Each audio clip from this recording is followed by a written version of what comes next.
মুকুলে মুকুলে ছেয়ে গেছে গাছের ডালপালা, গাছে ওষুধ ছিটাচ্ছেন শ্রমিকরা। বসন্তের শুরুতেই দিনাজপুরের লিচুর বাগানগুলোতে ভরে গেছে মুকুলে। বোম্বে, মাদ্রাজি, চায়না, বেদানা, কাঠালি, হারিয়া জাতের গাছে মৌমাছির আনাগোনা। প্রাকৃতিক দুর্যোগ না হলে ভালো ফলনের আশা বাগান মালিকদের। এখন চলছে গাছের পরিচর্যা।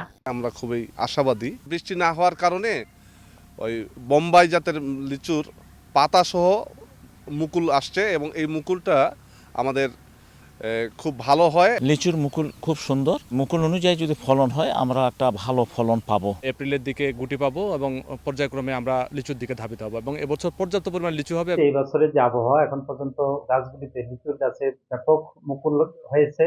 আশা করছি আমরা যদি আবহাওয়া অনুকূলে থাকে তাহলে লিচুর উৎপাদন অনেক ভালো হবে। বিকাশ পেমেন্টে 10,000 টাকার বেশি অফার। শপিং চলছে তো। ফলন বাড়াতে সার্বিক সহযোগিতা ও পরামর্শ দেওয়ার কথা জানায় কৃষি বিভাগ। উপজেলা কৃষি অফিসার, কৃষি সম্প্রসারণ অফিসারগণ নিয়মিত কৃষকদের পরামর্শ দিচ্ছেন।